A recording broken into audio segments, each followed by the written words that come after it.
آیت نمبر 10.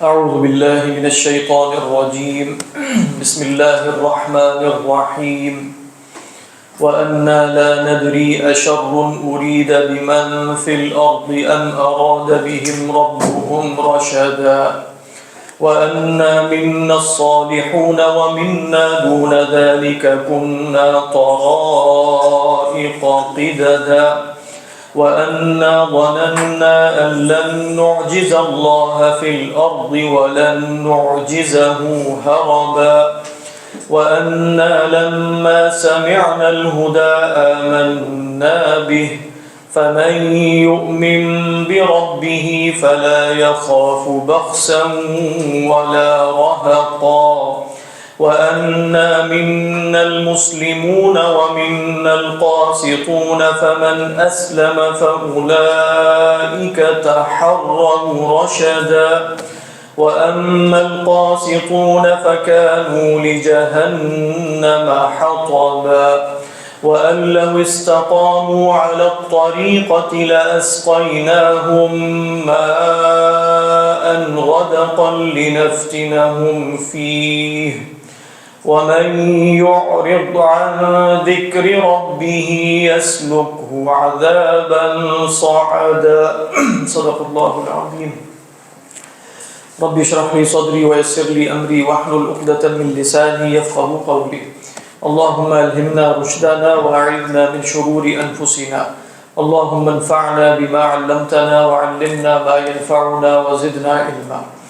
اللهم صل على سيدنا محمد وعلى آل سيدنا محمد وبارك وسلم آمين يا رب العالمين. پچھلی نشست میں آیت نمبر 10 ہم نے پڑھی تھی، آخری آیت. وَأَنَّا لَا نَدْرِي أَشَرٌّ أُرِيدَ بِمَنْ فِي الْأَرْضِ، کہ ہمیں نہیں معلوم کہ کیا ارادہ کیا گیا ہے شر کا زمین والوں سے، ام اراد بہم ربہم رشدا، یا ان کے رب نے ان سے رشد کا یعنی بھلائی کا، ہدایت کا ارادہ کیا. اس میں دو آرا تھی جو ذکر کی گئی. ایک یہ ہے کہ یہ انا کننا سے اس کا تعلق ہے، یعنی ہم بیٹھا کرتے تھے تو ہمیں نہیں معلوم تھا کہ اللہ تعالیٰ نے زمین والوں سے شر کا ارادہ کیا یا خیر. یعنی جب ہم بیٹھتے تھے اور شہاب ثاقب ہم پر پھینکے جاتے تھے تو اس وقت ہمیں خبر نہیں تھی. دوسری رائے علماء کی یہ ہے کہ یہ اس وقت کہہ رہے ہیں، یعنی وَأَنَّا لَا نَدْرِي، یعنی رسول اللہ صلی اللہ علیہ وسلم کی بعثت کے ذریعے کیا دنیا والوں سے خیر کا ارادہ کیا گیا یا شر کا. یہ اس وقت ان کا قول ہے. اور کس اعتبار سے ہے کہ معلوم نہیں ہے کہ لوگ ایمان لائیں گے یا کفر کریں گے، اور اگر انہوں نے کفر کیا تو یقیناً ان کے لیے یہ بعثت جو ہے وہ فی نفسی ہی تو خیر ہے لیکن ان کے حق میں شر ہو جائے گی. تو اب گویا یہ قول ان کا موجودہ قول بھی ہو سکتا ہے. وَأَنَّا لَا نَدْرِي، اب ہمیں نہیں پتہ أَشَرٌّ أُرِيدَ بِمَنْ فِي الْأَرْضِ أَمْ أَرَادَ بِهِمْ رَبُّهُمْ رَشَدًا.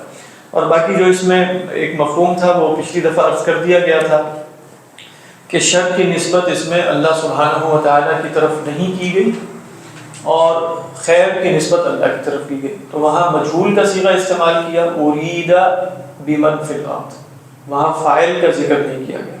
اور أَرَادَ بِهِمْ رَبُّهُمْ رَشَدًا میں فاعل کا ذکر صراحتاً کر دیا گیا.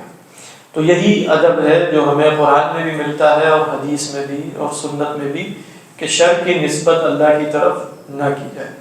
اس کے بعد فرمایا کہ وَأَنَّا مِنَّا الصَّالِحُونَ، اور یہ ہم دیکھ چکے ہیں کہ یہ سب انا وہ ہیں جس کی دو متواتر قرات، اور انا بھی اس کی قرات ہے اور انا بھی قرات ہے. اور کوئی صاحب مجھے بتا دیں کہ انا اور انا کی قرات میں کیا فرق واقع ہوگا، جو پچھلی دفعہ میں نے عرض کیا تھا. یعنی اگر یہ انا ہوگا تو پھر کیا ہے، یعنی یہ قولا کا مقول ہے، یعنی جنہوں نے کہا فقالوا انا سمعنا قرانا عجبا تو اسی پر سب کا عطف ہو جائے گا، فقالوا انا. اور اگر یہ انا ہوگا جیسا کہ ہماری قرات ہے اور یہ بھی متواتر ہے تو پھر اس کا عطف ہوگا فآمنا به میں ہی کی ضمیر. یعنی آمنا به کا مطلب ہے ہم نے یہ سب باتیں مان لی، ہم نے یہ بھی مانا یہ بھی مانا. اور ہم یہ بھی اقرار کرتے ہیں کہ انا منا الصالحون، کہ بے شک ہم میں کچھ نیک بھی ہیں، صالحون بھی ہیں، ومنا دون ذالک، اور اس میں کچھ دوسرے بھی ہیں، ہم میں کچھ دوسرے بھی ہیں۔ اس میں دو باتیں ہیں۔ پہلی بات یہ ہے کہ وہ بتانا یہ چاہ رہے ہیں کہ دیکھو کہ جنات میں بھی سب ایک جیسے نہیں ہیں، وَأَنَّا مِنَّا الصَّالِحُونَ، لہٰذا ہم میں کچھ ایسے بھی ہیں جو حق بات سنیں گے تو مان لیں گے، لہٰذا آگے بھی ذکر آئے گا کہ وَأَنَّا لَمَّا سَمِعْنَا الْهُدَىٰ آمَنَّا بِهِ، تو کہتے ہیں وَأَنَّا مِنَّا الصَّالِحُونَ وَمِنَّا دُونَ ذَلِكَ۔ دون ذالک سے کیا مراد ہے؟ لیکن دونا عربی میں دو معنوں میں آتا ہے۔ دونا رتبے میں کمی کے لیے بھی آتا ہے، یعنی اگر آپ کہیں گے فلان دونہ فی العلم، تو فلان دونہ فی العلم کا کیا مطلب ہے کہ فلاں فلاں سے علم میں مرتبے میں کم ہے، دون ہے نا، دون۔ تو اس معنی میں بھی استعمال ہوتا ہے، تو پھر آپ کہیں گے کہ بھئی انا منا الصالحون، ہم میں کچھ لوگ صالح ہیں، ومنا، اور ہم میں ایسے بھی ہیں دون ذالک جو اس سے کچھ کم ہیں۔ اس دوسرا دون استعمال ہوتا ہے عربی زبان میں بمعنی غیر کے، جیسے آپ کہتے ہیں فلان غیر فلان، یعنی زید غیر عمر، تو آپ کہنا ہی چاہ رہے کہ زید ایک الگ تشخص رکھتا ہے، ایک الگ وجود رکھتا ہے، اور عمر الگ رکھتا ہے۔ تو پھر ترجمہ بنے گا وَأَنَّا مِنَّا الصَّالِحُونَ وَمِنَّا دُونَ ذَلِكَ، ہم میں کچھ نیک ہیں اور ہم میں کچھ نیک نہیں ہیں۔ غیر ذالک سے کیا مراد ہوگی کہ وہ نیک نہیں۔ دونوں ترجموں میں کیا فرق ہے؟ کیا مفہوم میں کیا فرق ہے؟ اور دوسرے میں ہاں مطلب یہ ہاں مراد یہ کہ پہلے ترجمے میں دونا میں صلاح کی نفی نہیں ہے، یعنی پہلے ترجمے میں یہ کہ ہم میں کچھ صالح ہیں اور کچھ صالح میں کچھ کم ہیں، تو ایسا نہیں کہہ رہے کہ وہ فاسق ہے، فاجر ہے یا کفار ہے۔ لیکن اگر آپ کہیں گے کہ غیر ذالک، دون ذالک سے مراد غیر ذالک ہے، تو پھر کیا ہوگا؟ کچھ صالح ہیں اور کچھ غیر صالح ہیں، تو گویا ان سے صلاح کی بالکلیہ نفی ہو جائے گی۔ اب مراد کیا ہو کہ بالکلیہ نفی کرنی ہے یا نہیں کرنی؟ اس میں بعض مطلب جیسے اکثر علماء نے کوئی بات ذکر نہیں کی کہ وہ کیا کہنا چاہ رہے ہیں، وَأَنَّا مِنَّا الصَّالِحُونَ وَمِنَّا دُونَ ذَلِكَ۔ ابن عاشور علیہ الرحمہ نے جیسے فرمایا کہ یہ اصل میں اپنی قوم کو جا کے دعوت بھی دے رہے ہیں۔ اب یہ سارے اقوال کس سے کہہ رہے ہیں؟ اِنَّا سَمِعْنَا قُرْآنًا عَجَبًا يَهْدِي إِلَى الرُّشْدِ، فَأَصْلًا تو وہ اپنی قوم ہی کو دعوت دے رہے ہیں، جس کا ذکر سورہ احقاف میں آیا تھا کہ وَلَّوْا إِلَىٰ قَوْمِهِمْ مُنذِرِينَ، کہ وہ اپنی قوم کے پاس ڈرانے والے بن کے پہنچ گئے۔ تو اب ان سے جب دعوت کا اسلوب اختیار کرتے ہیں اور پیرایا اختیار کرتے ہیں، تو اس میں صراحتاً یہ بات نہیں کی جاتی کہ ہم میں کچھ ایسے ہیں اور کچھ بالکل ہی ناہنجار ہیں اور بغیرت ہیں اور ایسے اور ایسے نہیں۔ تو کہتے ہیں کہ بھئی دعوت میں تحبیب کے لیے، محبت برقرار رکھنے کے لیے، لوگوں کو قریب کرنے کے لیے، تالیف قلب کے لیے یہ اسلوب اختیار کیا جائے گا۔ صراحتاً نہیں کہا جائے گا کہ ہم میں کچھ دیکھو اللہ کو ماننے والے اور کچھ اتنے ناہنجار نہیں۔ وَأَنَّا مِنَّا الصَّالِحُونَ وَمِنَّا دُونَ ذَلِكَ، یہ بھی ہو سکتا ہے۔ لیکن اس میں بھی اختلاف ہے کہ یہ قول وہ اپنی قوم سے کہہ بھی رہے ہیں کہ نہیں کہہ رہے، کس سے کہہ رہے ہیں؟ آپس میں کہہ رہے ہیں۔ ہو سکتا ہے یہ جن جو 10 کے قریب جن آئے تھے یہ آپس میں یہ باتیں کر رہے ہیں، یہ بھی ہو سکتا ہے کہ وہ انسانوں سے کہہ رہے ہیں، واللہ اعلم، سارے احتمالات ہیں۔ اس کے بعد کیا کہتے ہیں؟ قُلْنَا طَرَائِقَ قِدَادًا، طرائق طریقۃ کی جمع، اور قدادہ کیا ہے؟ قدادہ ہے قدۃ کی جمع۔ قدۃ اس کو کہتے ہیں قطعۃ کو، ٹکڑے کو۔ لیکن قدہ یا قدو قرآن میں کہیں آیا سورہ یوسف میں فَقَدَّتْ قَمِيصَهُ مِن دُبُرٍ، قدہ یا قدو کہتے ہیں طول میں کسی شے کو پھاڑنا۔ لغوی مطلب کیا ہے؟ طول میں۔ اگر طول میں نہ پھاڑا جائے تو وہ شق ہے، شق یا شق شق ہے، شق الثوب۔ تو قدہ یا قدو تو استعمال اس وقت ہوتا ہے جب وہ طول میں پھاڑا جائے۔ فَقَدَّتْ قَمِيصَهُ مِن دُبُرٍ، اچھا پھاڑنے کے بعد جو 2-3 ٹکڑے اس کے بن جائیں گے، ان میں سے ہر ٹکڑے کو قدۃ کہتے ہیں۔ جیسے اسی کے پیرالل اور تقریباً ہم معنی لفظ قطعۃ، قطعۃ وہ بھی یہی وزن نا، قدۃ، اور قطعۃ کی جمع کیا ہے؟ قطع، اور قدۃ کی جمع کیا ہے؟ قدۃ۔ تو وَقُلْنَا طَرَائِقَ قِدَادًا، ہم بالکل کٹے پھٹے رستوں میں تھے۔ محذوف کیا ہے؟ یا تو محذوف ہوگا کہ کننا فی طرائق، یا ہوگا کننا ذوی طرائق، کیونکہ کننا طرائق قدادہ تو خبر نہیں بن سکتے۔ ہم تھے کٹے پھٹے رستے، ہم تو رستے نہیں تھے، ہم کٹے پھٹے رستوں میں تھے، یا ہم کٹے پھٹے رستوں پر چلنے والے تھے۔ تو کننا طرائق قدادہ، یہاں علماء نے نقل کیا کہ سیدنا قتادہ سے مروی ہے کہ طرائق قلادہ سے مراد ہے احوا. جیسے ہم اپنے باطل فرقوں کو کہتے ہیں نا اہل احوا ہیں، یہ کون ہے، معتزلہ ہے، اور یہ جہمیہ ہے، اور یہ روافض ہے، اور یہ باطنیہ ہے، اور یہ اسماعیلیہ ہے، اور یہ مرجیہ ہے. یہ کیا ہے؟ طرائق قلادہ. تو ہم ان کو ایک مشترکہ لفظ کہتے ہیں اہل احوا. تو وہ فرماتے ہیں ان میں بھی ایسے ہی ہے، یعنی ان میں بھی آپ کو کچھ ایتھیسٹ ملیں گے، کچھ باطنی ملیں گے، کچھ جو ہے وہ پرویزی ملیں گے، کچھ فلاں. مراد یہ ہے کہ ان میں بھی مختلف احوا ہیں. تو کننا طرائق قلادہ، تو وہ عقلاء ہیں، سوچنے سمجھنے والے، کیونکہ جب بھی اختلاف ہوتا ہے تو اختلاف کی بنیاد عقل یا دانش یا فکر ہی بنتی ہے. یعنی جانوروں پہ کوئی اختلاف نہیں ہوتا اصلا. یعنی کہا جائے کہ اختلاف ختم کر دینا چاہیے دنیا میں، تو اختلاف ختم ہو جائے گا تو پھر جانور ہو جائیں گے سارے. انسان جب تک انسان کی حیثیت سے موجود ہے اور اس کے اندر عقل ہے، فکر ہے، دانش ہے، تو اختلاف تو اس نے کرنا ہی کرنا. لہٰذا ہی تو اللہ کی بڑی رحمت تھی کہ اس نے ہمارے دین کے اندر ہماری اس فطرت اور طبیعت کو دیکھتے ہوئے جائز اختلاف کے راستے کھول دیے. اگر جائز اختلاف کے اگر راستے نہ کھولیں تو لوگ کافر ہو جائیں. لہٰذا اختلاف چونکہ ہماری فطرت، جیسے کھانا پینا ہماری فطرت ہے اور کچھ اور جسمانی خواہشات ہیں، ان سب کے جائز راستے اللہ نے کھلے رکھے ہیں نا، تو کچھ عقلی ضرورتیں بھی ہیں. ان عقلی ضرورتوں میں سے ایک بالکل بنیادی فطری ضرورت اختلاف کی ہے. یہ بات ذہن میں رکھیں، یہ بالکل ایک جیسا سب کو بنا دینا یہ ممکن نہیں. لہٰذا اللہ تعالیٰ نے چاہا کہ اختلاف ہو، اور اختلاف ہوا. بس بتا دیا کہ کچھ اختلاف ایسا ہے کہ جو نقصان پہنچائے گا. جیسے ہم جانتے ہیں کہ اللہ تعالیٰ نے انسان کی جنسی خواہش کا راستہ کھول دیا، لیکن بتا دیا کچھ راستے ہیں جہاں نقصان اٹھاؤ گے بس. تو یہاں بھی بتا دیا کچھ اختلاف ایسے ہیں جن میں نقصان اٹھاؤ گے، اور کچھ اختلافات ایسے ہیں جہاں کوئی مسئلہ نہیں. تو لہٰذا یہ جو دعوت ہے نا کہ قرآن و حدیث پہ سب کو، آج کل میری ہر دوسری بات میں یہی ذہن میں آتا ہے، قرآن و حدیث پہ سب جمع ہو جائیں اور اختلاف ختم ہو جائے گا. پھر یہ نہایت اس زمانے کی سب سے بڑی بیوقوفانہ بات ہے. اس کے ساتھ اس سے زیادہ کچھ نہیں کہا جا سکتا. کیا مطلب اختلاف ختم ہے؟ ممکن نہیں ہے. تو لہذا کہنے کا مقصد یہ وہ بتا رہے ہیں کننا طرائق قلادہ، ہم بھی کٹے پھٹے رستوں میں تھے، ہمارے اندر بھی مختلف احوا تھیں، ہمارے یہاں بھی مختلف مسالک اور مشارب اور مذاہب تھے.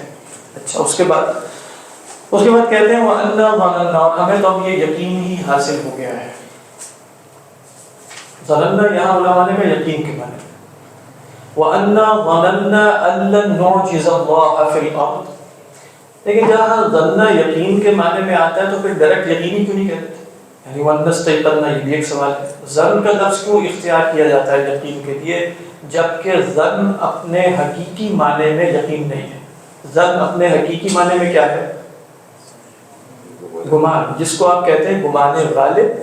اس کے لیے بھی ظن استعمال ہو سکتا ہے، گمان مغلوب کے لیے بھی ظن استعمال ہو سکتا ہے. گمان مغلوب جیسے اہل منطق کے ہاں وہ وہم کہلاتا ہے، وہم بھی گمان ہی ہوتا ہے.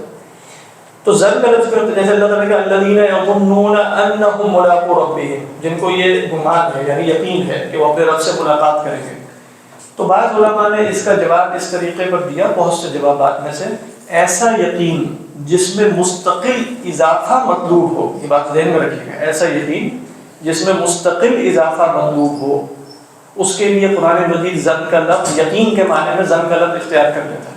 مثلا الذین یظنون انہم ملاقو ربہم، وہ لوگ جو یقین رکھتے ہیں کہ انہوں نے اپنے رب سے ملاقات کرنی ہے. تو کیا یہ وہ ظن نہیں ہے کہ جس میں یقین وہ نہیں ہے کہ جس میں مستقل اضافہ مطلوب ہے؟ تو یقین کے آنے والے ہر مرتبے میں گویا پچھلا مرتبہ اگرچہ یقین کا ہی تھا، لیکن آنے والے مرتبے کے اعتبار سے وہ کیا ہے؟ وہ کیا ہے؟ ظن. مطلب ایسا ہوتا ہے آپ کو 100% یقین ہے کہ بھئی فلاں جگہ بڑی خوبصورت ہے، اور آپ کہتے ہیں، لیکن جب آپ وہاں جاتے ہیں اور وہاں موجود ہوتے ہیں تو وہ کہتے ہیں جو سب کچھ سنا تھا وہ تو ایسی باتیں تھی، اب تو اصل تو اب پتہ چلا.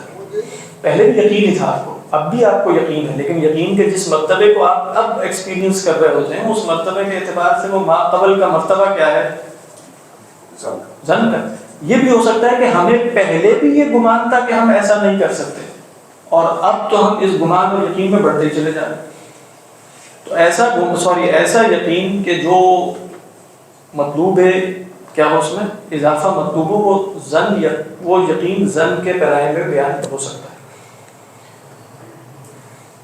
تو فاسٹ ہے، ہاں انہوں نے اسی کا ذکر کیا کہ ہم اپنی خداؤں کا یا جا سکتے ہیں بہت سے.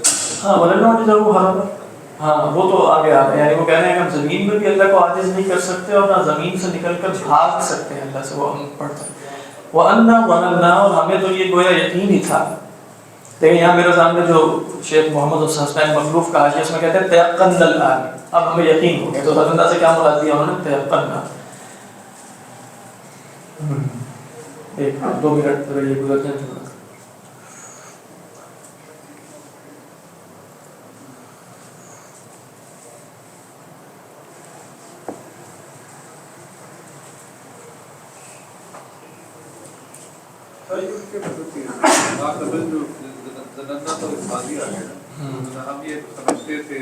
نہیں اصل میں نا ہے تو یہ حال کے معنی میں، لیکن اصل میں وہ کہہ رہے ہیں کہ ہم نے اب یہ یقین کر لیا ہے. جیسے آپ بھی ابھی کوئی یقین آپ کو ہو نا، تو آپ ایسے کہیں گے ہاں میں نے یہ یقین کر لیا. کر لیا سے مراد ضروری نہیں ہے کہ ماضی قریب میں کر لیا، ابھی بھی کر لیا.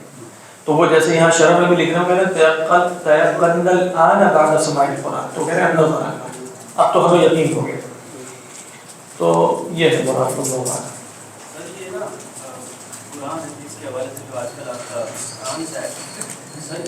حدیث سے کسی کو کیا لگائی ہو سکتی ہے؟ یہ جو موقف ہے جی، تو اس میں نا یہ مجھے لگ رہا ہے کہ گمانے غالب ہے، اس میں سٹانس میں سختی ہے. اس میں کوئی گمانے غالب نہیں. اگر کوئی شخص کہتا ہے کہ یہ فروعی اختلاف ختم ہو جانے چاہیے، نہیں یہ تو یہ والی بات یہی کہتے ہیں. اور جیسے حدیث شریف میں آتا ہے کہ نہیں ابھی میں بتا دوں محل نظا یہی ہے، بس یہی ہے. یہ تو کہہ رہے ہیں لوگ، تو ہندوستان میں یہ نعرے لگائے گئے اور ابھی بھی لگ رہے ہیں. وہ کہہ رہے ہیں ساری حدیثیں جمع ہو گئی ہیں، سب کچھ ہے، فروعی اختلاف ختم ہو جائے. فروعی اختلاف کا ختم ہو جانا ہے کیا دعوے کا مطلب کیا ہے؟ فروعی اختلاف میں آپ یقین تک پہنچ سکتے ہیں. یہ دعویٰ اصولی طور پہ غلط ہے، لہٰذا جو یہ دعویٰ کرے گا وہ اصولی طور پہ کوئی فروعی موقف میں غلط نہیں ہے، اصولی موقف میں غلط ہے. یہ تو سر جنہوں نے حضور کو اپنی آنکھوں سے دیکھا ان میں بھی اختلاف ہے. یہی ہم بات کر رہے ہیں، باقی یہی محل نظا ہے، باقی کچھ اور محل نظا ہے نہیں. آپ کے خیال میں محل نظا کچھ اور تھا؟ جی وہ پچھلی نشست میں بھی پچھلی نشستیں اور پچھلی میں ہوگی. وہ اچھا پارٹ 2 کی بات کر رہے ہیں. ہاں وہ پارٹ 2 میں ڈسکس کیجیے گا.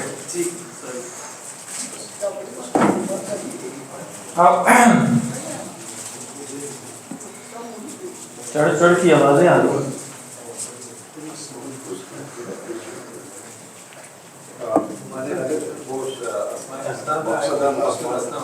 ابھی تو نہیں ہوتا. نہیں میرا خیال ہے 37 کے بعد بھی کوئی ہوا ہے. میں نے کل پرسوں ہی دیکھا تھا، نیچے مجھے ایک نظر آ رہا تھا اسماء الحسنی کا جو وہ نہیں ہوا، پبلک نہیں ہوا. لیکن اس کے نا اصل میں وہ 20 منٹ میں مجھے نہیں سمجھ میں آ رہا تھا. وہ 1 گھنٹے کا ہی ہونا چاہیے. ہاں اسی طرح ہی وہ بنتا ہے. ایک آپشن یہ ہے جو میرے ذہن میں آ رہی ہے کہ 20 دسمبر کے آس پاس 1 یا 2 ہفتے کی چھٹیاں ہوں گی. یہ ان کی پارٹ 1 اور پارٹ 2 کی 1 ہفتہ منیمم ہوگا، پتہ نہیں شاید 2 ہفتے کی ہو جائے. اس میں ترتیب کے ساتھ کر لیا جائے 1 گھنٹہ، یہ ممکن ہو.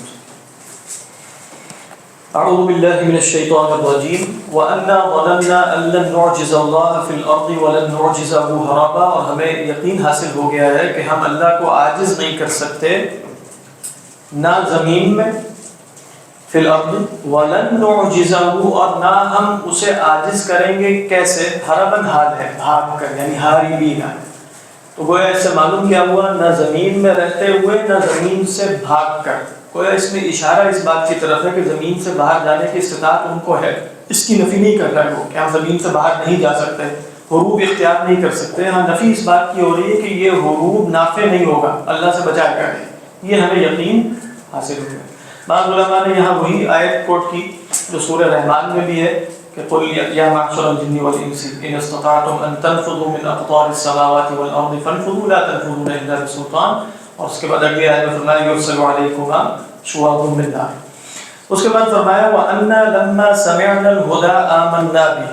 اور یہ بھی اب دیکھیں انا میں نا یہ بات ذرا مشکل ہوتی ہے، یعنی ہماری قرات میں اس کا عطف اس پر آمنا بھی میں ہر جگہ صحیح طریقے پر اس کا مفہوم بیان کر دینا مشکل ہے. اس کی وجہ یہ ہے کہ اگر آپ یوں کہیں کہ ہم نے یہ بات بھی مان لی کہ ہم جب بھی سنتے ہیں ہدایت آپ کی مان لیتے ہیں، یہ بات ماننے سے کیا تعلق ہے؟ تو حقیقتاً یہ ہے قول ان کا. اب انا میں بھی یعنی جو ہم بتانا چاہ رہے ہیں آمنا بھی میں گویا اس کے بعد یہی ہے کہ آمنا بھی ہم نے یہ باتیں مان کر ہم ان سب باتوں کا اقرار کرتے ہیں. تو اس میں سے جو ان کے اقرارات ہیں یا جو ان کے دعوے ہیں یا ان کے اعترافات ہیں، کچھ اعترافات ہیں اور کچھ اپنی مدح بھی ہے کہ ہم اتنے برے بھی نہیں ہیں. تو ان مدح میں سے ایک مدح یہ ہے کہ وَأَنَّا لَمَّا سَمِعْنَا الْهُدَىٰ آمَنَّا بِهِ، کہ جب بھی ہم ہدایت سنتے ہیں آمنا بھی. تو لمحہ کے اندر شرط کا مفہوم ہوتا ہے، یعنی جب بھی ہمیں ہدایت سنائی دی ہم ایمان لائے. لمحہ سمعنا الہدیٰ آمنا بھی. اور اگر آپ اس سے مراد یہ ہے کہ لمحہ سمعنا الہدیٰ آمنا بھی میں ماضی کے ایک ایونٹ کی طرف سے، دیکھیں لمحہ دو معنوں میں آتا ہے. لمحہ کے اندر شرطیہ مفہوم بھی ہو سکتا ہے، لمحہ کے اندر ماضی میں کسی ایک واقعے کی طرف بھی اشارہ ہو سکتا ہے. یعنی مثال کے طور پر میں آپ سے کہوں لما جئتنی اکرمتک، یعنی لما جئتنی اکرمتک کا کیا مطلب ہے؟ جب آپ میرے پاس آئے تھے تو میں نے آپ کا اکرام کیا تھا. اب اس میں شرطیہ مفہوم بیان نہیں کرنا چاہ رہا بلکہ ماضی کے ایک واقعے کی طرف اشارہ کر رہا ہوں. اب یہ بھی ہو سکتا ہے کہ یہ ماضی کے کسی ایک واقعے کی طرف اشارہ کر رہے ہیں، اور وہ واقعہ کیا ہو کہ جب انہوں نے حضرت موسیٰ علیہ السلام پر نازل ہونے والی تورات سنی تھی. انہوں نے کہا نا کہ اِنَّا سَمِعْنَا كِتَابًا أُنزِلَ مِن بَعْدِ مُوسَىٰ، تو گویا یہ وہ جن ہیں کہ جنہوں نے موسیٰ علیہ السلام کا کلام بھی، اللہ کا کلام تورات، وہ بھی سنا ہوا تھا. تو کہتے ہیں انا لما، پہلے بھی جب ہم نے سنی تھی نا ہدایت آمنا بھی، ہم ایمان لے آئے تھے. اور یہ بھی ہو سکتا ہے کہ اگر یہ جنات کا کلام اپنی قوم سے ہے تو پھر یہ کہتے ہیں کہ جب جیسے ہی ہم نے رسول اللہ صلی اللہ علیہ وسلم کی زبان مبارک سے کلام اللہ سنا میدان نخلا میں، وادی نخلا میں، ہم ایمان لے آئے. یہ بھی ہو سکتا ہے. اور یہ بھی ہو سکتا ہے کہ اس کے اندر شرطیہ مفہوم ہو کہ ہماری عادت ہے وَأَنَّا لَمَّا، جب بھی ہم سنتے ہیں اللہ کے کلام کو یا ہدایت کو ایمان لے آتے ہیں. وَأَنَّا لَمَّا سَمِعْنَا الْهُدَىٰ آمَنَّا بِهِ فَمَن يُؤْمِن بِرَبِّهِ فَلَا يَخَافُ بَخْسًا وَلَا رَهَقًا. بس جو اپنے رب پر ایمان لے آئے نا، جو مان لے اپنے رب کو، اس سے تو کوئی خوف نہیں ہے. جواب شرط فَلَا يَخَافُ، من شرطیہ تھا، یؤمن اسی وجہ سے مجزوم ہے، اور جواب شرط کیا ہے؟ فَلَا يَخَافُ بَخْسًا وَلَا رَهَقًا. اگرچہ یہاں ایک طویل بحث ہے اہل نحو میں، وہ آپ جا کر دیکھ سکتے ہیں. وہ طویل بحث یہ ہے کہ اگر شرطیہ جو کلام ہے اس میں جواب شرط فعل مضارع ہو تو وہ مجزوم ہونا چاہیے اور اس پر فا نہیں لگتی. شاید آپ نے نحو میں پڑھا ہو کہ جواب شرط پر فا کب کب آتی ہے، تو اس میں آپ پڑھیں گے اگر امر ہو یا نہیں ہو یا مثلا جملہ اسمیہ ہو، جملہ فعلیہ ہو اور مضارع ہو تو فا نہیں آتی. یہ اکثر نحویین کا خیال ہے، چاہے وہ نفی ہی کیوں نہ ہو. لہذا اگر وہاں فا آئے گی تو اب وہ جملہ فعلیہ ہوگا، کیونکہ ہم دیکھ رہے ہیں یہ نہیں کہا کہ وَمَن يُؤْمِن بِرَبِّهِ لَا يَخَفْ بَخْسًا وَلَا رَهَقًا، بلکہ فَلَا يَخَافُ، تو جملہ فعلیہ سے نکال کر اسے جملہ اسمیہ بنایا ہے. تو فَلَا يَخَافُ کا مطلب ہوگا فَلَا يَخَافُ یعنی ہوا لا يَخَافُ، تو ہوا مبتدا محذوف ہوگا اور لا يَخَافُ اس کی خبر ہوگی. تو جملہ اسمیہ میں جانے کی وجہ سے زیادہ تاکید ہو جاتی ہے، کیونکہ جملہ فعلیہ کی نسبت جملہ اسمیہ میں تاکید بھی زیادہ ہے، دوام بھی زیادہ ہے، ثبات بھی زیادہ ہے. یعنی وہ کہنا یہ چاہ رہے ہیں کہ جو اپنے رب پر ایمان لے آیا تو بس اب جواب شرط نہیں ہے. حقیقت یہ ہے کہ اسے کوئی خوف نہیں ہے کسی کمی کا نہ زیادتی کا بھی. بخسن سے فلا يخاف بخسا ولا رهقا، بس ایمان لائے وہ اپنے رب پر. فمن يؤمن بربه. خالد صاحب آپ کچھ کہنا چاہ رہے تھے؟ تو میں یہ کہنا چاہ رہا تھا کہ جیسے آپ نے کہا کہ جناب یہ کہتے ہیں کہ ایک آپ نے بتایا کہ ہم ایسا ہی کرتے ہیں، جب بھی قرآن کی آیت سنتے ہیں ہم اس پہ ایمان لے آئے. یہ سارے جنات نہیں کہہ رہے، یہ 10 آدمی تو پھر انسان تو بہت سارے جو ہیں وہ تو ان کے کوئی ایمان نہیں لاتے. یہی میں بتا رہا ہوں، جنات بھی بہت سارے ہیں تو سن کے ایمان نہیں لاتے. یہ تو صرف اپنی بات کر رہے ہیں، 8-10 جنات جو ہیں وہ اپنی بات کر رہے ہیں. برابر ہو گئے. میرا یہ خیال تھا کہ وہ اوپر چلے گئے تھے. اوپر نہیں گئے، اوپر چلے جاتے ہیں آسمان پہ، لیکن وہ ہے نیچے انسان اوپر. فَمَن يُؤْمِن بِرَبِّهِ فَلَا يَخَافُ بَخْسًا، تو اسے کوئی اندیشہ کہ بخس سے یبخس آپ قرآن میں جا بجا پڑھتے ہیں، خاص طور پر سیدنا شعیب علیہ السلام کی قوم کے سیاق میں کہ وَلَا تَبْخَسُوا النَّاسَ أَشْيَاءَهُمْ. تو بخس یبخسو کہتے ہیں کسی شے میں کمی کرنا. اسی طرح آپ سورہ یوسف میں پڑھتے ہیں وَشَرَوْهُ بِثَمَنٍ بَخْسٍ دَرَاهِمَ مَعْدُودَةٍ، تو وہاں بھی خاص طور پہ کوئی انہوں نے بڑی تھوڑی قیمت میں خرید لیا. وہ تھوڑی قیمت کیا تھی؟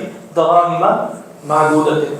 تو ایسے شخص کو کسی کمی کا، کس شے میں کمی کا، یعنی جو اس نے کیا ہے کسی قسم کے اجر میں کوئی کمی نہیں ہوگی. فَلَا يَخَافُ بَخْسًا، پورا دیا جائے گا. علماء نے کہا کمی کی صورت یہ ہے کہ اس نے 10 نیکیاں کی ہیں تو کیا کیا جائے؟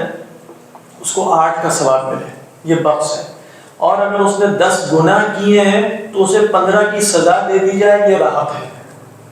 یعنی فَمَن يُؤْمِن بِرَبِّهِ فَلَا يَخَافُ بَخْسًا، نہ کسی کمی کا خوف رکھے گا، وَلَا رَهَقًا، نہ ظلم اور زیادتی کا. پہلے بھی ہم دیکھ چکے ہیں کہ رحیق یرحق اور رحق یرحق چھانے کے معنی میں بھی آتا ہے، تھکانے کے معنی میں بھی آتا ہے، اور ظلم کرنے کے معنی میں بھی آتا ہے. یہاں مصدر ہے، رحقاً مصدر ہے بمعنی ظلم و زیادتی.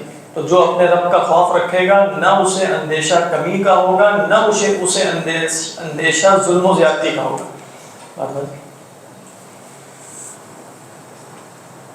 وَأَنَّا مِنَّا الْمُسْلِمُونَ وَمِنَّا الْقَاسِطُونَ. دیکھیں پہلے تو صراحتاً نہیں بتایا تھا نا کہ ہمارے اندر نیک ہیں تو کچھ دوسرے بھی ہیں. اب یہاں صراحتاً بتا رہے ہیں. اب یہاں صراحتاً کیوں بتا رہے ہیں؟ یعنی پہلے نہیں بتایا. وَأَنَّا مِنَّا الصَّالِحُونَ وَمِنَّا دُونَ ذَلِكَ. یہاں کہتے ہیں وَأَنَّا مِنَّا الْمُسْلِمُونَ وَمِنَّا الْقَاسِطُونَ.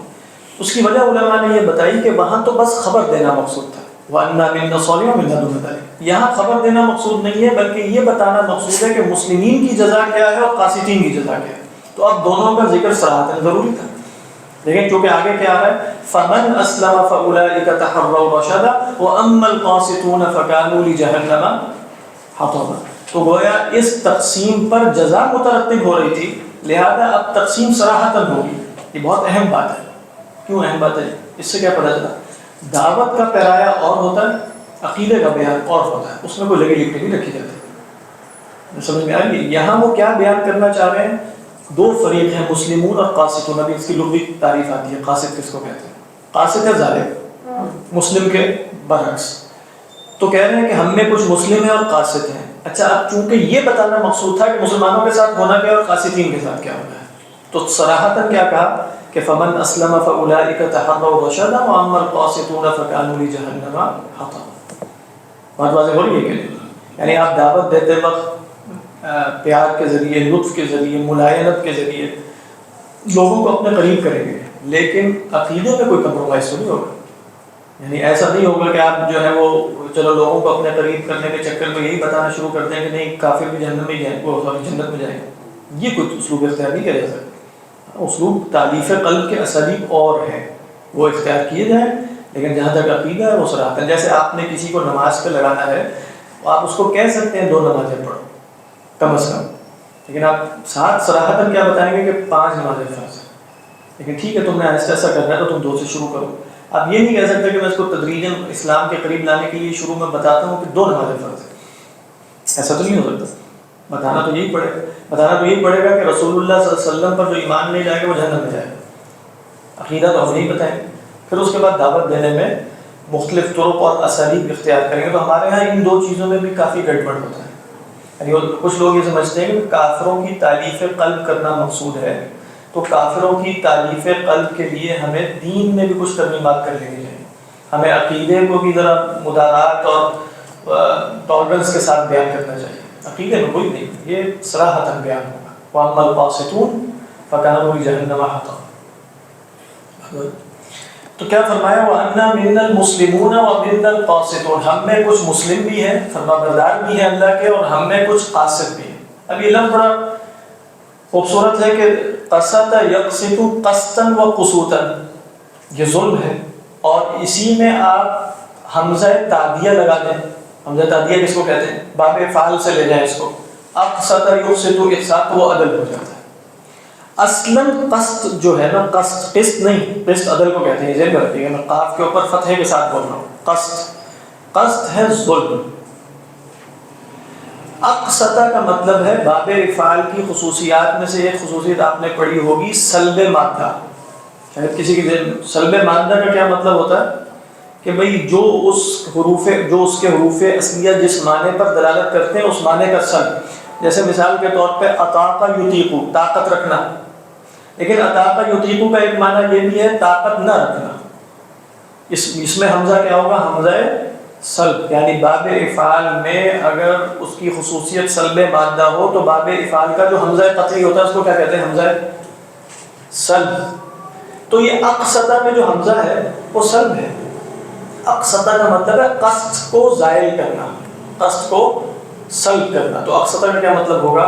عدل کرنا۔ بات سمجھ میں آئی؟ تو قاصد کا کیا مطلب ہوگا؟ قاصد کا کیا مطلب ہوگا؟ ظالم۔ مقصد کا کیا مطلب ہوگا؟ عدل۔ قسط کیا ہوگا؟ عدل۔ قصد کیا ہوگا؟ ظلم۔ وہ جو سعید ابن المسیب علیہ الرحمہ کا واقعہ ہے جس کو حجاج ابن یوسف نے جنہیں شہید کیا، تو وہ شہید ہونے سے پہلے انہوں نے کہا کہ میرے بارے میں تمہاری رائے کیا ہے؟ حجاج نے کہا، تو انہوں نے کہا کہ قاسط عادل، قاسط عادل۔ تو خیر شہید کر دیا، تو لوگوں نے کہا کہ آپ اس نے تو اتنی تعریف کی، آپ کی قاسط بھی کہا، عادل بھی، اب ظاہر ملکہ لغویہ جو ہے وہ ضعیف ہو گیا تھا، تو حجاج کی تو عربی آپ جانتے ہیں، بہت ہی عالم فاضل آدمی تھا وہ۔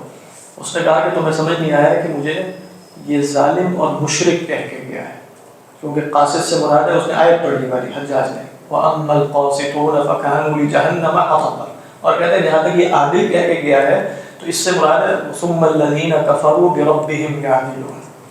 عدل یعدل کے معنی میں سے ایک معنی ہے برابر کرنا یعنی شرک کرنا، اور خود قرآن میں عدل یعدل شرک کے معنی میں کیا ہے؟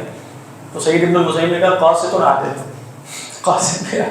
لوگ بڑے خوش ہوئے کہ حجاج کی بڑی تعریف کی جائے، تو یہ ہے وہ قاسط۔ تو فرمایا وَمِنَّ الْقَاسِطُونَ فَمَنْ أَسْلَمَ فَأُولَٰئِكَ تَحَرَّوْا رَشَدًا۔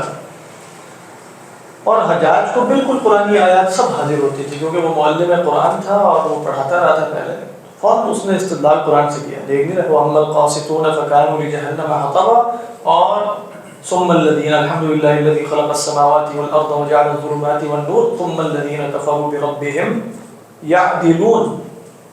اللہ تو فرمایا فَمَنْ أَسْلَمَ، یہ فا ترتب کا ہے۔ ترتب کا کیا مطلب ہے؟ یعنی جب یہ دو تقسیمیں ہو گئی، ایک مسلم ہے اور ایک قاسط ہے، تو ذہن چاہتا ہے کہ ان دو تقسیموں کے نتائج بھی معلوم ہو کیا ہوگا، اس پر مترتب کیا ہوگا، اس کا نتیجہ کیا نکلے گا۔ تو کہا فمن اسلم، تو پس جو فرما بردار ہو گیا، فاولئک تحروا رشدا، تو یہ وہ لوگ ہیں جنہوں نے تلاش کر لیا ہے بھلائی کو، جنہوں نے حاصل کر لی ہے بھلائی۔ تحری اس کو کہتے ہیں۔ دیکھیں تحری آپ نے فقہ میں بہت پڑھتے ہوں گے، بھائی فلاں شخص جو ہے وہ اب اس کی رکعتیں اگر وہ بھول گیا کہ 3 پڑھی ہیں 4 پڑھی ہیں تو وہ کیا کرے؟ تحری کرے۔ اسی طرح قبلہ نہیں معلوم ہو رہا، سفر میں ہے، قبلہ کیا کرے؟ تحری کرے۔ شاید آپ پڑھتے ہو بھائی احرا بھی، اس کو لائق ہے کہ یہ کام کرے، احرا بھی، حری بھی، یہ ہارا یا کا مادہ ہے۔ خلاصہ ہوتا ہے تحری کا مطلب ہے احرا کو تلاش کرنا، تحرا یا تحرا تحریا۔ احرا کس کو کہتے ہیں؟ جو اجدر ہو۔ اجدر کون ہے؟ جو زیادہ لائق ہو، زیادہ، جیسے آپ قبلہ تلاش کر رہے ہیں تو احتمالات میں سے قوی احتمال کو پیش نظر رکھیں گے، تو یہ کیا کہلائے گا؟ تحری۔ اسی طرح اور چیزوں میں بھی آج کل جو تحری کہتے ہیں عربی زبان میں، وہ جاسوسی کے لیے استعمال ہوتا ہے، تلاش اور کھود کوہید کرنا۔ تو تحری کے اندر مفہوم کیا ہوا ہے؟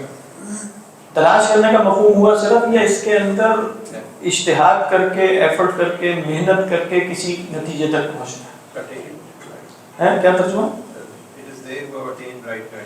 ہاں اٹین جو ہے اس میں بھی مطلب جیسا ضروری نہیں ہے کہ بہت زیادہ اس طرح کا مفہوم ہو۔ ہم دیکھیں یہ حضرت شاہ القادر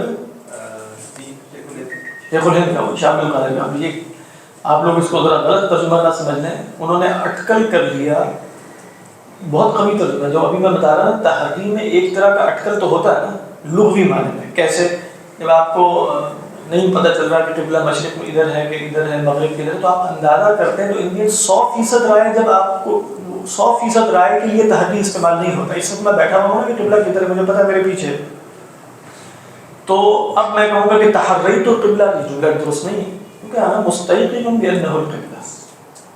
لہٰذا یہاں انہوں نے تحریک کے اندر جو ایک شک کا مفہوم ہوتا ہے، اٹکل کا مفہوم ہوتا ہے تلاش میں، اس کی طرف اشارہ کیا کہ انہوں نے اٹکل کر لیا کس کو؟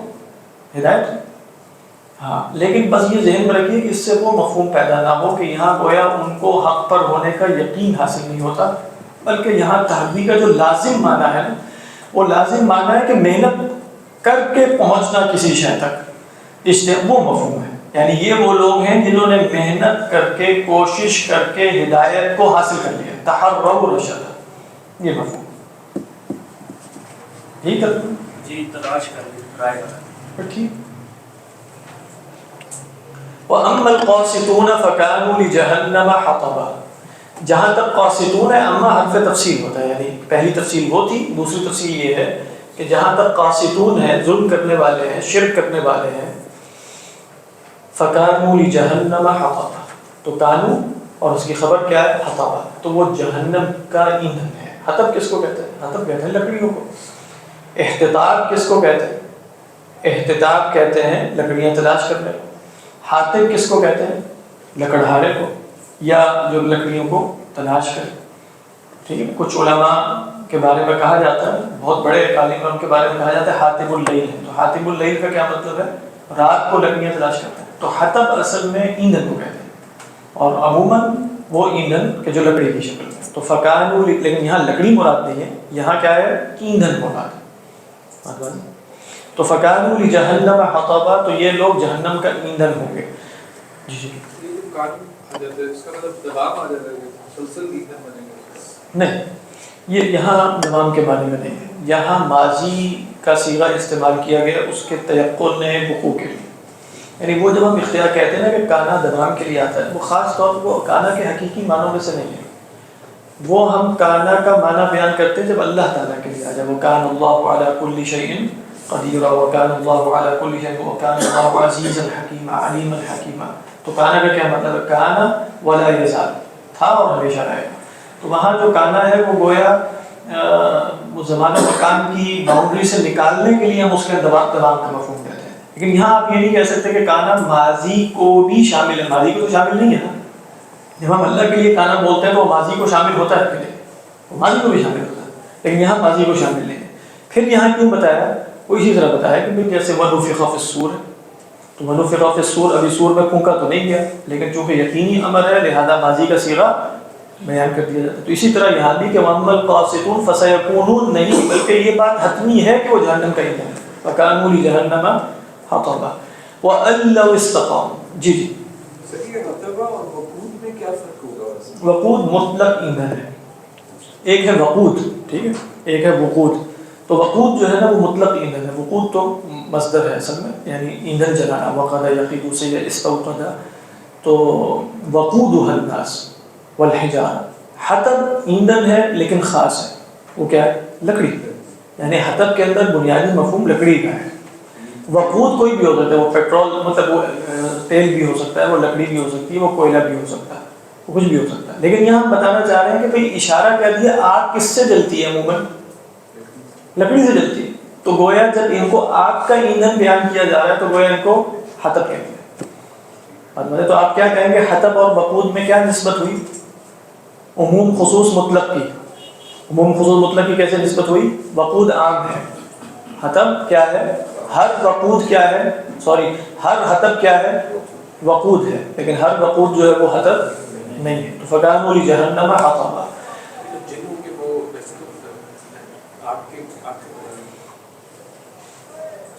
ہاں، تو اس سے تو کوئی فرق نہیں پڑتا۔ حضرت علی سے مشہور ہے، وہ کسی بزرگ سے وہ جو یہی سوال کیا نا، تو وہ جا رہے تھے چلتے ہوئے، تو انہوں نے کہا کہ بھئی جہنم جنوں کو کیسے نقصان پہنچائے گی؟ تو آگ سے۔ تو انہوں نے وہ جو مٹی کا ایک ڈھیلا اٹھایا اور بس سر پر مارا، تو بڑی زور سے سر پکڑ کے بیٹھ گئے۔ تو انہوں نے کہا کہ بھئی تم تو مٹی سے نہیں بنائے ہوئے، مٹی سے تکلیف کیوں ہو رہی ہے؟ تو بس وہ مطلب یہ تو ایسے ہی ہے، کچھ بھی ہو سکتا ہے۔ مطلب آگ سے بننے کا مفہوم جیسے ہم بھی جانتے ہیں کہ اس وقت ہم مٹی تو نہیں ہے، مطلب ہمیں پتہ ہے کہ ہم مٹی نہیں ہے، لیکن ہماری اصل مٹی سے ہے۔ اسی طرح جنات ضروری نہیں کہ اس وقت آگ کی شکل میں ہوں گے، ان کی اصل آگ ہے۔ تو جس طرح ہمیں بھی مٹی نقصان پہنچا سکتی ہے، ان کو آگ بھی پہنچا سکتی ہے۔ وَأَن لَّوْ اسْتَقَامُوا عَلَى الطَّرِيقَةِ لَأَسْقَيْنَاهُم مَّاءً غَدَقًا. دیکھیے وَأَن لَّوْ اسْتَقَامُوا عَلَى الطَّرِيقَةِ، یہ علماء نے یہ جو ہے نا یہ وہ جگہ ہے جو ابھی ہم کہہ رہے تھے کہ جو 3 جگہیں ہیں جو ان نہیں ہے وہ ان ہی ہے. ہم نے بتایا تھا شروع میں، شاید آپ کو یاد ہو، قُلْ أُوحِيَ إِلَيَّ أَنَّهُ، ٹھیک ہے، یہاں سب کا اتفاق ہے کہ انہو نہیں ہے. قُلْ أُوحِيَ إِلَيَّ أَنَّهُ قراءت متواترہ. پھر میں نے دوسری جگہ کیا بتائی تھی؟ وَأَن لَّوْ اسْتَقَامُوا عَلَى الطَّرِيقَةِ لَأَسْقَيْنَاهُم مَّاءً غَدَقًا. اور تیسری جگہ بتائی تھی وَأَنَّ الْمَسَاجِدَ لِلَّهِ فَلَا تَدْعُوا مَعَ اللَّهِ أَحَدًا. تو جب آپ اس کو ان بنا لیں گے، بات واضح ہے، اور سب کے ہاں ان ہے تو کہتے ہیں قُلْ أُوحِيَ إِلَيَّ أَنَّهُ پر اس کا طرف ہو جائے گا، یعنی میری طرف یہ بات بھی وحی کی گئی کہ جنات کی ایک جماعت نے سنا. بات سمجھ میں آ رہی ہے کہ نہیں؟ اور میری طرف یہ بات بھی وحی کی گئی کہ أَلَّوْ اسْتَقَامُوا عَلَى الطَّرِيقَةِ. اب یہ جنات کا قول نہیں ہے، جنات کا قول ہو گیا ختم. بات سمجھ میں آئی؟ جنات کا قول ختم ہو گیا.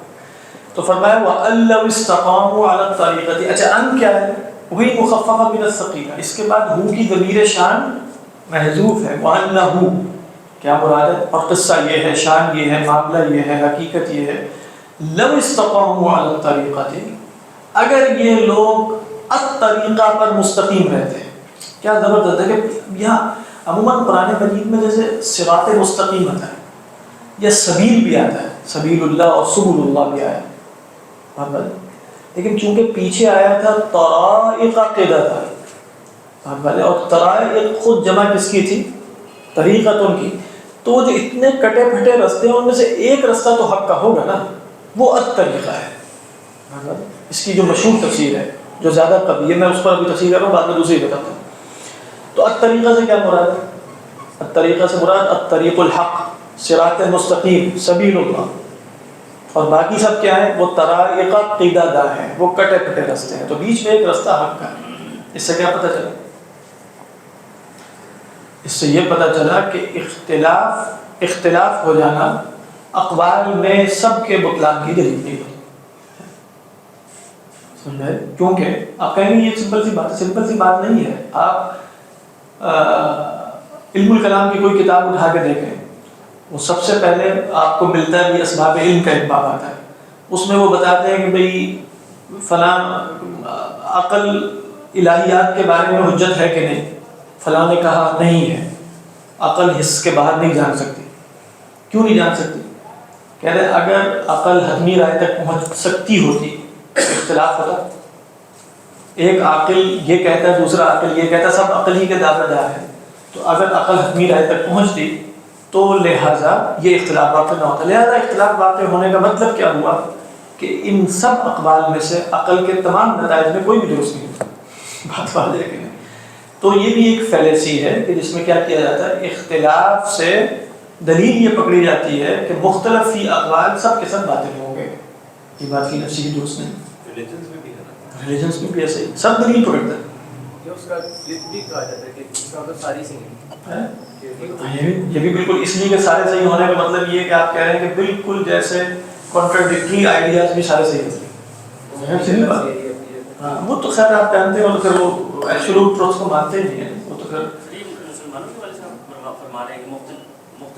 مسلمانوں میں بھی ایسے گروہ اس وقت موجود ہیں کہ جو آپ کو یہی کہیں گے کہ عقل جو ہے وہ ایتھیسٹ بھی کہتے ہیں، لیکن اب تو مسلمان بھی کہتے ہیں، اس لیے وغیرہ اب تو مسلمان بھی. لیکن جنرلی جو مختلف فی اقوال ہوتے ہیں ادر دین عقیدہ، اس میں یہ تو ہے نا کہ وسعت آ جاتی ہے، یعنی ہاں اس میں کوئی شک نہیں. لیکن قرآن مجید جب جس اختلاف کی یا طریقہ کی بات کر رہے ہیں تو اس کا تعلق تو اصول سے ہوتا ہے.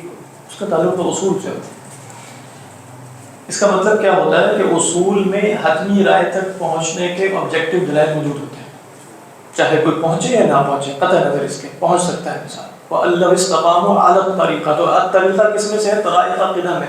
قدہ نام میں سے ہی ہے ایک طریقہ. مطلب یہ سمپل سی بات ہے. حضرت تھانوی علیہ الرحمہ کے مکتوب جو ہے کیا ہوتے ہیں خطبات، اس میں جگہ جگہ آتا ہے بھائی یہ کہتے ہیں اتفاق ہونا چاہیے، اتفاق ہونا چاہیے. تو کہتے ہیں اتفاق کا کیا مطلب ہے؟ کس بات پر اتفاق ہونا چاہیے؟ یعنی مطلب کیا اتفاق فی نفسی ہی کوئی قدر؟ یعنی سوچیے کہ آپ کہیں گے اتفاق بڑی اچھی چیز ہے، اتفاق فی نفسی ہی تو کوئی قدر نہیں. اتفاق فی نفسی ہی کی قدر ہونے کا مطلب ہے کہ بھئی قطع نظر اس کے کہ فلاں حق پر ہے باطل میں، اصل میں چیز ہے متفق ہو جانا.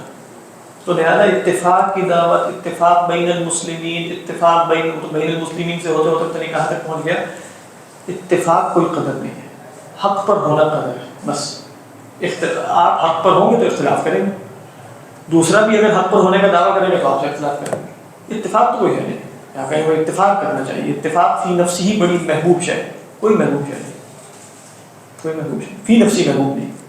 اتفاق حق پر ہونا فی نفسی محبوب ہے. تو اتفاق اگر فی نفسی قدر ہوتی تو قطع نظر اس کے کہ وہ علی الباطل ہو یا علی الحق ہو، نہیں، فی نفسی ہی قدر نہیں. بہرحال وَأَن لَّمْ اسْتَقَامُوا عَلَى الطَّرِيقَةِ، تو ترجمہ یہ بنے گا کہ اگر یہ سب کے سب الطریقہ پر رہتے یعنی طریقہ مستقیمہ پر رہتے تو کیا ہوتا. جواب شرط کیا ہے؟ لَأَسْقَيْنَاهُمْ مَاءً غَدَقًا، تو ہم انہیں خوب سیراب کرتے ہیں، پلاتے انہیں ماءً غدق. غدق کہتے ہیں جیسے جو غدیقۃ العین کا مطلب کیا ہے؟ غدیقہ یغدق غدقا، غدق کیا ہے؟ مصدر غدیقہ یغدق غدقا. یہ استعمال ہوتا ہے غدیقۃ البئر یا غدیقۃ العین. اس کا مطلب ہے کنواں جو ہے وہ کثرت سے پانی والا ہے، یہ چشمہ کثرت سے بہنے والا ہے. تو غدق کا مطلب ہے الماء الغزیر، کثیر پانی. تو لَأَسْقَيْنَاهُمْ مَاءً نہیں کہا بلکہ مَاءً غَدَقًا.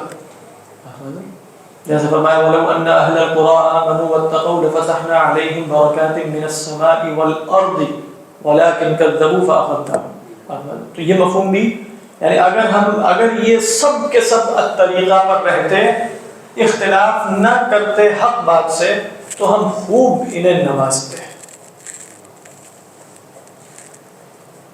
اچھا خوب انہیں نوازتے تو یہ نوازنا کیا پھر خود دلیل ہوتا کہ اللہ ان سے راضی ہے؟ فرمایا دنیا میں دینا فی نفسی چاہے حق پر ہونے کی وجہ سے بھی دیا جائے گا تو وہ فی نفسی دلیل نہیں ہے نا کہ وہ اللہ تعالیٰ راضی ہے. تو لہٰذا فرمایا لنفتنہم فیہ.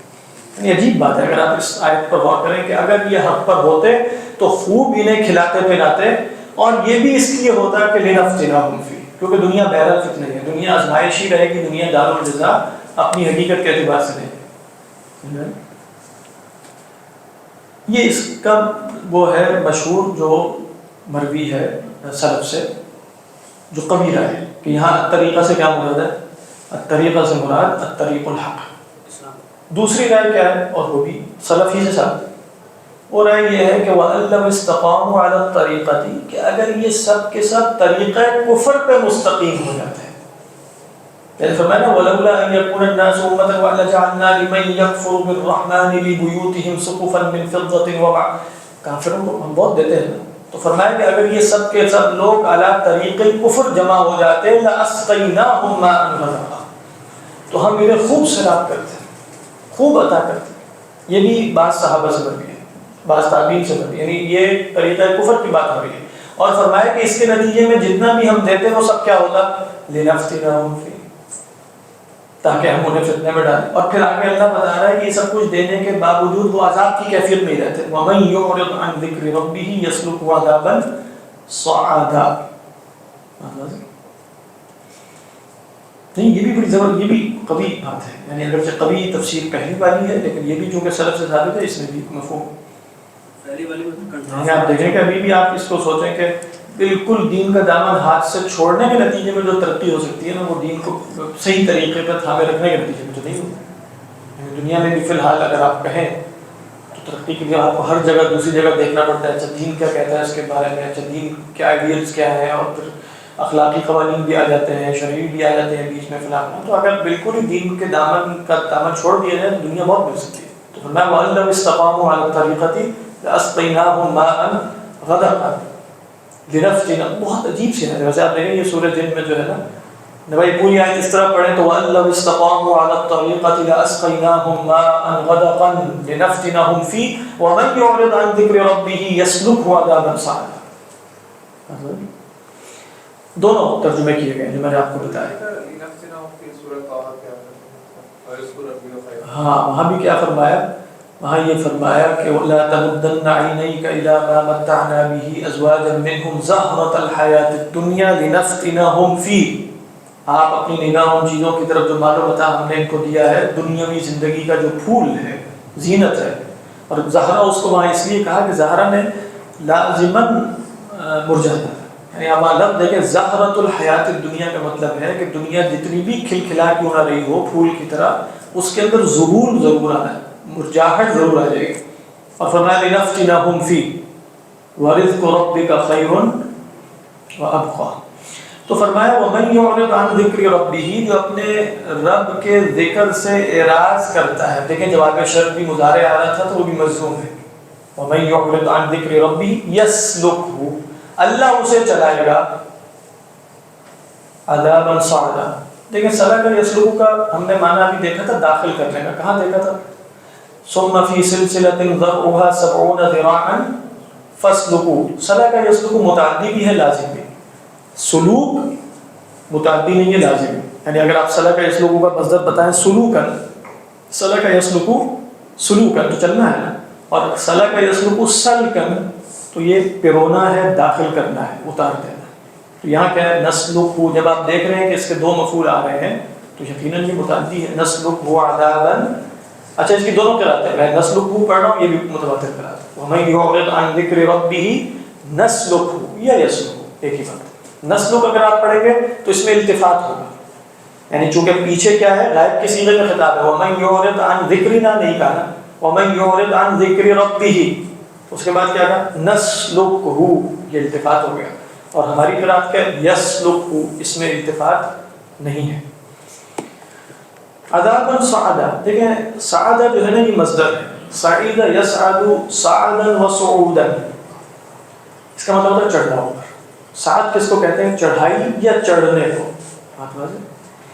لیکن یہ بھی کہا جاتا ہے کہ صعیدتنی مصیبت مثلا، تو اس کا مطلب کیا ہوتا ہے؟ مصیبت میرے اوپر بہت شاق ہو گئی. حضرت عمر کہتے تھے کہ حضرت عمر خطبہ بھی دیا کرتے تھے، کہتے ہیں ما تصعدتنی شیء ما تصعدتنی خطبۃ النکاح، مجھے کسی شے میں اتنی مشقت محسوس نہیں ہوتی جتنا نکاح کا خطبہ پڑھتے ہوئے. سیدنا عمر رضی اللہ تعالیٰ. تو تصعد یا صعید یصعد کا ایک مطلب کیا ہے؟ شق یشق. بہت سے علماء نے اس کا ترجمہ اس طرح کیا کہ اس کو ایک شاق عذاب سے گزاریں گے. سمجھ میں آئی ہے کہ یسلک عذابا صعدا، اس کو ایک شاق عذاب سے. غالباً حضرت تھانوی علیہ الرحمہ کا ترجمہ اسی طریقے پر. بعض علماء نے کہا کہ صعید یصعد صعدا میں چڑھائی کا مفہوم ہے تو یہی ترجمے میں آنا چاہیے. تو یسلک عذابا صعدا، اس کو ہم ایک چڑھائی کے عذاب میں داخل کریں گے، چڑھتے ہوئے عذاب میں. جیسے اللہ تعالیٰ فرماتے ہیں سورۃ المدثر میں سأرهقه صعودا، میں اس کو تھکاؤں گا چڑھا کے، سأرهقه صعودا. پھر جیسے علماء نے کہا کہ اگر وہ آیت آپ پڑھیں کہ من یرید، کیا ہے وہ فمن یرید، کیا ہے سورہ نام کی آیت، یشرح صدرہ للاسلام، وہاں اس سے پہلے کیا ہے وہ تو مجھے پتا ہے یہی والی. تو ومن یرید ان یضلہ یجعل صدرہ ضیقا حرجا یا حریجا، دونوں قرأت ہے کأنما یصعد فی السماء، اس کے دل کو اتنا سخت اور تنگ کر دیتا ہے اندر سے جیسے وہ آسمان پر چڑھ رہا ہے. جیسے چڑھائی کرتے وقت انسان کا سانس پھولتا ہے اس طرح اس کی معنوی کیفیت ہو جاتی ہے. یہ بھی مفہوم ہو سکتا ہے. تو کچھ علماء اس کو جہنم میں لیتے ہیں. سیدنا عبداللہ بن عباس سے مروی ہے کہ ایک پہاڑ ہے جہنم میں جس میں اس کو مکلف کیا جائے گا کہ وہ چڑھے، جب وہ اوپر پہنچے گا پھر گرایا جائے گا، پھر کہا جائے گا چڑھے. تو بالکل جیسے فزیکل سینس میں لیا کہ جہنم میں اس طرح ہوگا یسلک عذابا صعدا. کچھ نے کہا کہ دنیا میں عذاب کی کیفیت ہے کہ ومن اعرض عن ذکری فإن له معیشۃ ضنکا، تو وہاں معیشۃ ضنکا کہا، یہاں کیا کہا عذابا صعدا. اور واقعی اگر آپ غور کریں یہ تفسیر نہیں ہے، عذابا صعدا کا مطلب ہے وہ مستقل ڈھونڈتا ہی رہے گا. جیسے صعدا کا مطلب ہوتا ہے چڑھنا، یعنی آپ دیکھیں آپ چڑھ رہے ہوتے ہیں تو آپ کو ایک ٹاپ نظر آ رہی ہوتی ہے، آپ نے وہاں پہنچنا ہے. جب آپ وہاں پہنچ جاتے ہیں تو بالفرض آپ کو معلوم ہو کہ اس کے مقابلے میں تو ایک ٹاپ آگے اور موجود ہے، یہ تو نیچے سے نظر نہیں آ رہی. پھر چڑھنا شروع کر دیتے ہیں، پھر وہاں پہنچنے میں پتہ چلتا ہے یہ تو کوئی جگہ ہی نہیں ہے، یہ تو زمین ہی لگ رہی ہے. پھر ایک چڑھائی شروع ہو جاتی ہے، پھر ایک چڑھائی شروع ہو جاتی ہے، پھر ایک چڑھائی شروع، نہ ختم ہونے والا سفر ہے. زندگی میں بھی ایسے ہی ہو جائے گا. یعنی انسان عموماً چونکہ سعادت کی تلاش میں ہے، خوشی کی تلاش میں ہے، تو وہ کیا ہے وہ ڈھونڈ رہا ہے نا کہ یہاں پہنچوں گا تو وہ شے حاصل ہو جائے گی جس سے شاید وہ دل کا خلا بھر جائے. پہنچا تو پتہ چلا یہ تو وہ جگہ نہیں ہے. پھر اگلا ایک سفر شروع ہوا، پھر اگلا ایک سفر شروع ہوا. تو اگر خدا کے ذکر سے اعراض ہے تو یہ صعود کا سفر جو ہے وہ کبھی ختم نہیں ہوگا، کبھی بھی وہ خلا بھر نہیں سکے گا. جو انسان وہ کیسے بھرے گا؟ وہ اللہ کی یاد سے، اللہ پر ایمان اور اللہ کے ذکر سے. تو وَمَن يُعْرِضْ عَنْ ذِكْرِ رَبِّهِ يَسْلُكْهُ عَذَابًا صَعَدًا. ایسے ہی ہوتا ہے، سب کچھ حاصل ہو جائے نا، جس کے بعد دنیا میں تخیل نہ رہے کہ میں کچھ اور حاصل کر سکتا ہوں بالفرض، تو پھر کیا کرے گا انسان؟ خودکشی کر لے گا. مطلب یہی ہوگا نا. یعنی انڈیا کو پہنچ گیا وہاں، اس کے خیال میں یہ پینیکل ہے، اس سے اوپر کوئی جو ہے وہ جگہ ہے ہی نہیں. اب وہاں پہنچ کے پھر بھی فراغ ہے، یعنی اندر سے پھر بھی فراغ ہے، بھرا تو میں اندر سے نہیں ہوں، تو اب کیا کرنا چاہیے؟ تو من كان يظن ان لن ينصره الله في الدنيا والاخره فليمدد بسبب الى السماء ثم ليقطع فلينظر هل يذهبن كيده ما يغيظ. تو یہاں جیسے اس کی طرف ایک اشارہ لگ رہا ہے. اگر اس کو، کیونکہ علماء نے اس کو دنیا میں معمول کیا لیکن تفصیل نہیں بتائی، تو یہ ایک اشارہ ہے کہ وَمَن يُعْرِضْ عَنْ ذِكْرِ رَبِّهِ يَسْلُكْهُ عَذَابًا صَعَدًا. چڑھتا ہی رہے گا ہمیشہ، پہنچے گا نہیں منزل تک. اللہ اعلم. وَأَنَّ الْمَسَاجِدَ لِلَّهِ فَلَا تَدْعُوا مَعَ اللَّهِ أَحَدًا. یہ بھی من جملۃ الموحى ہے. من جملۃ الموحى کا کیا مطلب ہے؟ کیونکہ یہاں بھی ان ہے نا، تو وَأَنَّ الْمَسَاجِدَ، تو یہ بھی قُلْ أُوحِيَ إِلَيَّ أَنَّ الْمَسَاجِدَ لِلَّهِ، کہہ دیجئے میری طرف یہ بات وحی کی گئی ہے کہ مساجد اللہ کے لیے ہیں. فَلَا تَدْعُوا مَعَ اللَّهِ أَحَدًا، تو اللہ کے سوا کسی کو مت پکارو.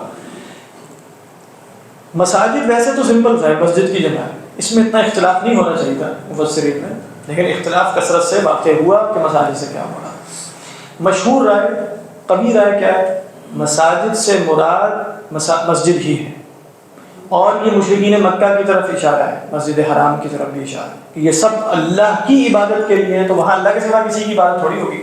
وَأَنَّ الْمَسَاجِدَ لِلَّهِ فَلَا تَدْعُوا مَعَ اللَّهِ أَحَدًا. یہ متبادر الی الذہن معنی ہے، اور یہی قوی. مساجد اللہ کے لیے اور عبادت اللہ کی کرو. بات واضح. دوسرا پھر یہ کہا گیا کہ مساجد سے مراد مسجد کی جمع. مسجد سجدے کو بھی کہتے ہیں، سجود کو، جو مصدر میمی ہے نا، مصدر میمی بن سکتا ہے نا. تو مسجد کیا ہے؟ سجدہ. تو مساجد کس کی جمع ہوگی؟ سجود. حضرت تھانوی علیہ الرحمہ نے یہ رائے کیا کہ وَأَنَّ الْمَسَاجِدَ لِلَّهِ یعنی وَأَنَّ السُّجُودَ لِلَّهِ، سجدے اللہ کے لیے ہیں، تو اللہ کے سوا کسی کی عبادت نہ کرو، اللہ کے سوا کسی کو مت پکارو. یعنی سجدہ کس کو کیا جائے گا؟ اللہ کو کیا جائے گا. نہیں سمجھ آ رہی؟ پھر کون سا سجدہ مراد ہوگا؟ شرکیہ سجدہ، کیونکہ آگے آ رہا ہے فَلَا تَدْعُوا مَعَ اللَّهِ أَحَدًا. تو مشرکین مکہ کا سجدہ تعظیمی کرتے تھے اپنے بتوں کو، وہ سجدہ عبادت ہی کر رہے ہیں. تو وَأَنَّ الْمَسَاجِدَ لِلَّهِ فَلَا تَدْعُوا مَعَ اللَّهِ أَحَدًا. تیسری رائے کیا ہے؟ یہ بھی سلف سے ثابت ہے، سیدنا عطا سے.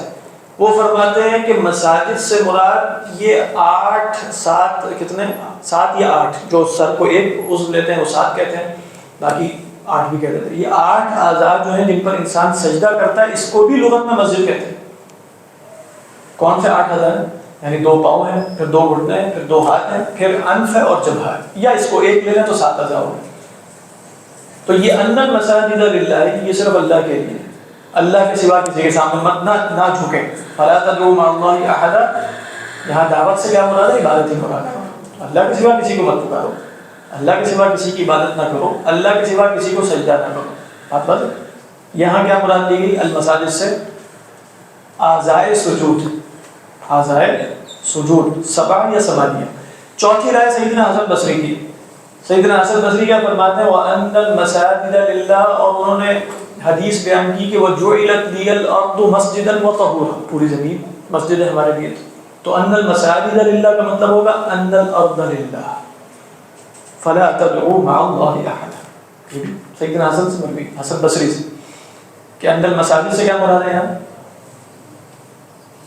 ان الارض. تو پھر ارض کیوں نہیں کہا، مساجد کیوں کہہ دیا؟ یہ بیان کرنے کے لیے کہ ارض اصلاً اللہ کی عبادت کے لیے بنائی گئی، یعنی تمہارا حقیقی مقصد وجود اس زمین پر ہونے کا وہ خدا کی عبادت ہے، لہذا اس کو پوری زمین کو کیا کہا؟ مساجد. جیسے حدیث بھی میں نے آپ کو سنائی کہ 6 چیزیں جن میں اللہ کے رسول صلی اللہ علیہ وسلم کو فضیلت دی گئی، ان میں سے ایک کیا ہے؟ وَجُعِلَتْ لِيَ الْأَرْضُ مَسْجِدًا وَطَهُورًا، زمین میرے لیے مسجد اور طہور ہے. فَأَيُّمَا رَجُلٍ مِّنْ أُمَّتِي أَدْرَكَتْهُ الصَّلَاةُ فَلْيُصَلِّ، جہاں بھی نماز کا موقع آئے پڑھ لیا کرو. یہ ہماری خصوصیت اس لیے کہ یہود و نصارہ کی شریعت میں نماز صرف مخصوص جگہوں پر ہی پڑھی جا سکتی ہے. یہ اللہ کے رسول صلی اللہ علیہ وسلم کی فضیلت ہے کہ پوری زمین کیا ہے؟ مسجد. اصطلاحی معنی میں نہیں، فقہی معنی میں مسجد الگ ایک جگہ ہوتی ہے. وَأَنَّ الْمَسَاجِدَ لِلَّهِ، یہ سب معنی ہو سکتے ہیں، لیکن زیادہ فقہی معنی کیا ہے؟ کیونکہ ایک مسجد جب آیات نازل ہو رہی ہیں تو ایک مسجد بالکل سامنے نظر بھی تو آ رہی ہے. وہ مسجد کیا ہے؟ حرام ہے، مسجد حرام. تو وَأَنَّ الْمَسْجِدَ وَأَنَّ الْمَسَاجِدَ لِلَّهِ فَلَا تَدْعُوا مَعَ اللَّهِ أَحَدًا. صدق اللہ العظیم. اگلی آیت بڑی اہم ہے، انشاءاللہ اگلی دفعہ اس کو مکمل کر لیں گے. جو باتیں کو جو آپ کا جواب شرط جو پاس ہے وہ اگر نہیں رسمیات اور جب نہیں آتا وہ فیل ہوتا ہے، یعنی اگر فیل ہے یعنی جواب شرط بھی فیل ہے تو پھر جملہ اسمیہ نہیں آتا اصولاً. لیکن ایک قاعدہ یہ بیان کیا کہ جب مطلب کچھ نحات کہا کہ اگر جواب شرط فیل ہو لیکن نفی ہو اس کی، جیسے فا لا یا خوف بخصا، نفی پہلے آ رہی ہے، تو اس صورت میں بعض نحات کے ہاں فا بھی آ سکتا ہے. کیا اس کا محضوب کیا جائے؟ ہوا محضوب یعنی جملہ اس میں ہے ہوا لا یا خوف بخصا ولا رحمہ. سر یہ جو یہود و نصارہ ہیں جی. یہ یعنی اگر ہم حضور پاک صلی اللہ علیہ وسلم پہلے ان کو اپنے انبیاء کی پیروی میں دیکھیں تب بھی یہود اور نصارہ ہی ہوں گے یا کبھی مسلمان؟ نہ مسلمان. یہود و نصارہ ما کان ابراہیم یہودیًا ولا نصرانیًا ولکن کان حنیفا مسلما. اسی طرح سیدنا موسیٰ بھی بالکل کوئی یہودی نہیں. اور دوسرا یہ جو کانا میں پڑھتے ہیں، کانا مضارع کے ساتھ آگے اس میں کیا معنی ہے؟ وہ تو استمرار ہے، استمرار. ماضی استمرار. یعنی آپ کے کانا یأکلو کا مطلب یعنی کانا من شأنہ و کانا من عادتہ کھانے کی.